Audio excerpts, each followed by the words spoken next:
If you are having problems sustaining maps or even making it into high tier maps, don't worry, I had problems as well. This league, it is significantly more difficult to actually progress through maps and to even get out of white maps. Ritual League was significantly easier, and the last time that we had something this bad was actually as recently as Heist League. So if Ritual was your first league, you're probably sitting there wondering, what am I doing wrong?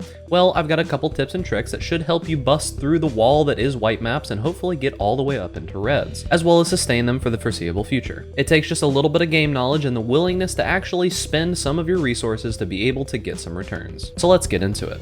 Hey guys, Big Ducks here, and welcome back to the channel. Now remember, if you're enjoying this style of content, make sure that you like this video so that YouTube knows to recommend you more of it. Also, over 75% of you are still not subscribed to this YouTube channel. So if you're enjoying my particular style of content, make sure that you subscribe so that these videos will show right up in your feed, and you can always change your mind later.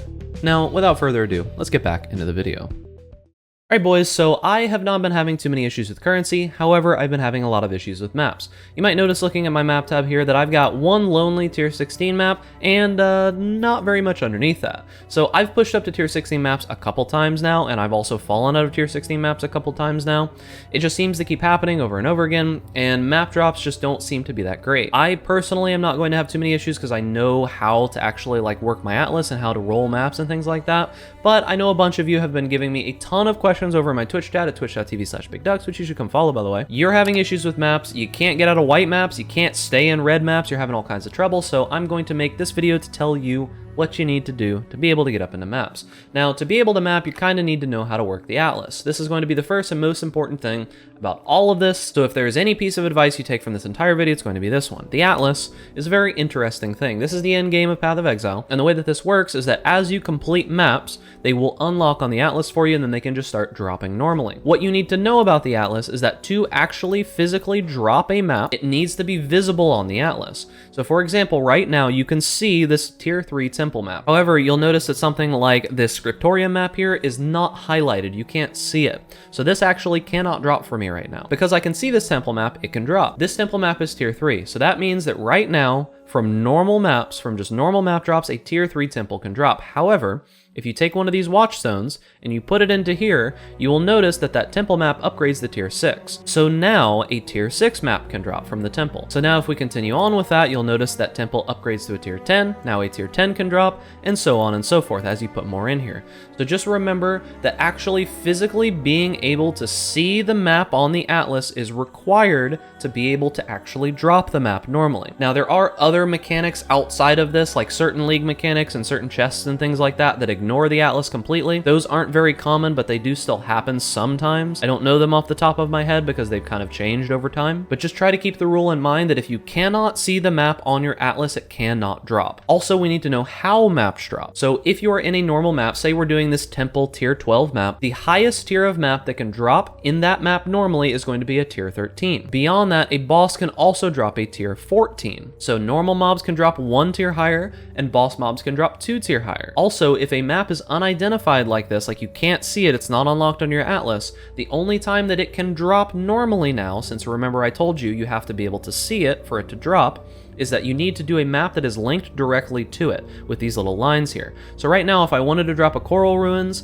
I'd have to do a factory, a mud geyser, a temple, or a chateau. Only those 4 maps can actually drop this Coral Ruins map as a normal drop. So that is the basics of the atlas. Now, moving on, there is the most important thing about actually completing your atlas in this entire video, and this is the piece of information that you need right here. This number of completed bonus objectives is the main thing that you should be focusing on throughout your entire experience with the atlas. Getting this number up here at the top as high as humanly possible is going to be the #1 goal of this entire atlas. The higher that you get this number, the easier it's going to be for you for maps to drop. You should be at least trying to get over 100 before map drops will probably feel okay in this league. Back in Ritual, it might have felt a little bit better, but map drops were way more plentiful there. I guess GGG has kind of nerfed it again this league like they did in Heist before, but you need to be pushing this number as high as you possibly can. This gives you a chance for maps to drop a tier higher. This is very, very, very important. You really, really want this modifier to be as high as humanly possible. So that is all that you really need to know about how the atlas works. When it comes to Watchstones, Watchstones drop from these conquerors that you'll see here. As you complete maps in different areas, you can hover over these little pedestals that you'll find, and it'll say obtained or not obtained, and it'll actually tell you specifically here, number of Watchstones socketed, 2 required to spawn Conqueror. So that means that as you do move around the map, this is a strategy called leapfrogging. You can simply move the Watchstones into each area of the map, like you can put 4 here, so that you can focus on getting all of the Watchstones from this area. And then you remember how I told you about how maps can only drop if you can see them? If you make sure that the only place that has high tier maps is that area that you're trying to focus on, then that's the only maps that can drop. So as you can see, when it comes to 14s, 15s, and 16s, it is only this one area in Lex Proxima that can drop those maps right now, because I've manipulated all my other Watchstones to make sure that there's nothing else but this section that can actually drop those maps. That is the idea of leapfrogging. You should also be trying to get as many Watchstones as you can to fully complete your Atlas. Now that you know all of that, that is pretty much everything to know of the basics of the Atlas. There is more to it that you can get into, but to actually get map drops, that's really all that you need to know. So let's move on to the next most important thing, and that is actually rolling your maps. This is just going to be a standard red map. It's nothing special, nothing high tier.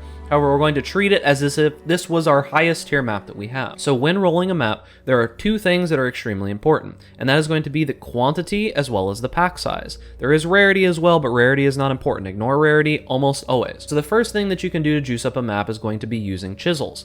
Now, if you use cartographer's chisels, each one of these will give you 5% quality on a white map. If you use chisels later, you're going to be wasting a bunch of chisels. So if you see on here, it says has greater effect on lower rarity maps. The maximum quality is 20. If you use this on a white map, it only takes 4 to actually be able to quality this all the way up to 20. That goes for all items, by the way. Any of these up here at the top, if you use these on a lower quality item, it will take less of them to quality it up. So now that we have our 20 quality map, you'll notice that that item quantity is moved up by 20. So now we are going to get 20% more items, just raw items, meaning currency, meaning maps, meaning everything else, just more raw items in the map. So I don't recommend that you use these chisels until you get up into like red tier maps.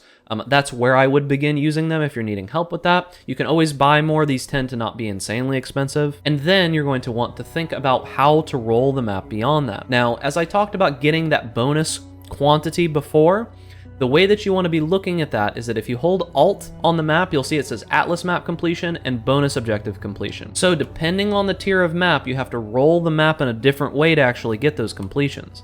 So if we look at this here, you'll notice where it says completed bonus objectives. If you mouse over a white map, kill the boss of a magic or higher version of the map. If you roll over, say, something that is a yellow map, if I can find one here, it'll say kill a boss of a rare version of this map. And then over a red map, if I can find one, it will say kill the boss of a corrupted rare version of this map. Now this is kind of meant to be like a little bit of a blueprint for you to follow on how to roll your maps and how much you should invest into them. To get that bonus objective, you're going to need to at least roll the map once of that high of quality first, right? So white maps, you're going to need to blue roll them. Yellow maps are going to need to yellow roll them, and then red maps are going to need to yellow roll them, and then also corrupt them to be able to get the bonus, and I'll show you all of that right now. So with this map, we've already 20% qualityed it. If you wanted to get it to blue, you'd be using a transmutation orb. That will bring this to a blue map. This means that white maps would be fine at this level if you're just wanting to get the actual like Atlas completion, and then we can use a scour to bring this back to white. And then beyond that, what I have personally been doing is I've been using these orbs of binding. That's what I've been doing to essentially like yellow roll my map. These aren't very useful later on in the game, and the orbs of alchemy can be used for many more things. So I've personally been using as many orbs of binding as I can just to actually roll my maps, just because it's a simple way to save a little bit of currency. So now you'll notice that it's got a bunch more modifiers on it, right? You're going to see item quantity, you're going to see pack size, you're going to see rarity. So the most important modifier on this is going to be that pack size. That's just pushing more monsters into the zone. The next one is going to be quantity. Quantity is the quantity of items that are dropping in the map, remember. Now, you should take a quick look and make sure that you can do all of the mods on the map after you rolled it. My personal build is Blade Blast, Blade Fall, and I am doing fire damage. So you'll notice that it says 40% monster elemental resistance. That's kind of bad for me. I don't taunt, I don't really slow enemies, so I'm not worried about all of that, but this map is pretty dangerous when it comes to damage. It's got elemental weakness as well as extra damage as fire. You should take all of those into account and make sure, well, I can do all of those, that's fine, I can run this map, everything's good. And then from here, you can decide later on, if you're not looking for Atlas bonus, whether or not you want to vol it. So I don't think that we rolled too many pack size, and I don't think that we rolled too many quantity things. This is only actually 52% quantity and only 20% pack size. That's not amazing, so I am going to vol orb this map.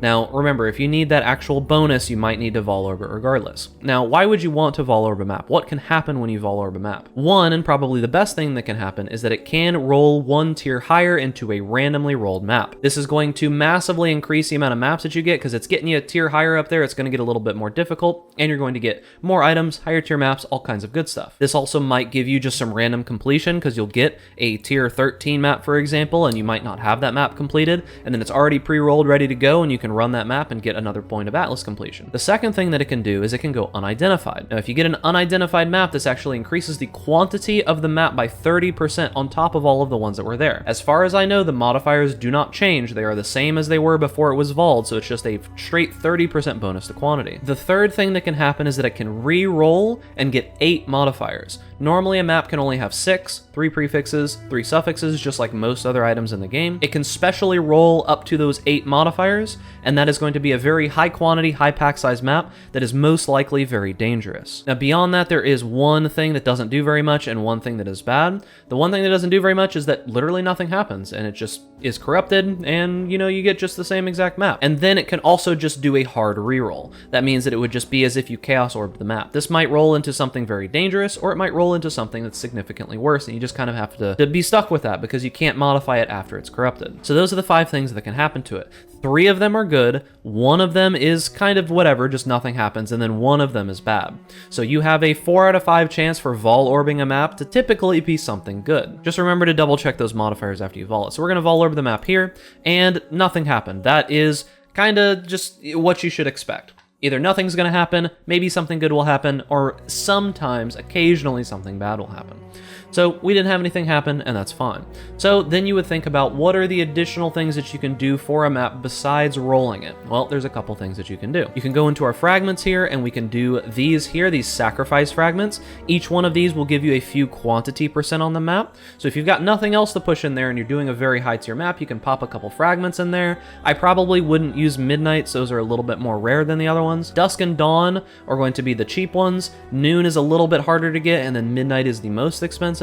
So that's what I would probably hold out on. I probably wouldn't use Midnights, just pop in a couple of the other ones. You can use Scarabs, but keep in mind most of these don't actually give you things that can drop maps. So just keep that in mind. A lot of League mechanics actually cannot drop maps. If you are trying to push in like a bunch of Breach and all these kind of Scarabs and thinking it's going to get you more maps, most likely it won't. It will get you more monsters, which will get you more loot, which will get you more money, which will get you more ability to buy maps, so that is another thing that you could do. And then beyond that, we also can use Sextants. Now, this is going to require Watchstones to be able to use, so you can't do these early on, and I really wouldn't recommend that you do them super early on. So if we take this simple Sextant and we use this, so we'll go to some random portion of the Atlas, and we have a Watchstone here. You use a Sextant on the Watchstone, and you'll notice that it'll give you some kind of modifier. Now, we did get lucky and got a good one initially. This is areas contain 4 additional packs of monsters that convert when killed. So the idea is you're looking for modifiers that add more enemies to the map. You're going to get ones that like increase boss life and ones that give you like mysterious barrels. Most of those aren't too super useful.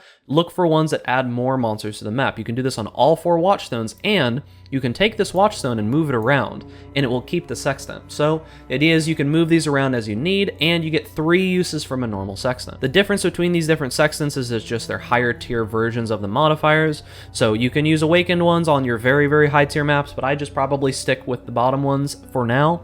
As soon as you get up into really high investment maps, then you can use your more expensive ones. And that is going to be the majority of what you need to know about actually rolling your maps, just putting currency into them to get more mobs out of them. And now we can talk about all of the extra things beyond just actually knowing how the Atlas works and beyond rolling the maps, because there are a few extra things that you can do to help you out. So the first thing is going to be able to utilize other alternative currencies, such as things like Orbs of Horizon.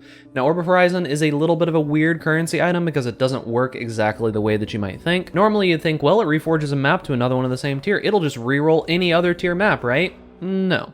So this only works on natural tier maps. So what that means is that if you look at this Atlas here, and you look at these maps that are in this section here, you'll notice that Palace is tier 5. If I take a Watchstone, and put it over here, you'll notice that Palace moves up to tier 8. However, that does not mean that Palace is now a natural tier 8. Palace is a natural tier 5. And then moving beyond this, you'll notice that there is just like a little gap here, right? If we put this back in, you'll notice that now there's a new map here which is called Waterways that isn't there if we take out this. So what that means is that Waterways is a natural tier 7. So the lowest possible tier that the map can ever be means that it is a natural tier. If you're looking to roll like a tier 15 map and you're trying to be like, oh, well, I can roll this tier 15 map. If it's not a natural tier 15, a Horizon Orb will not roll it.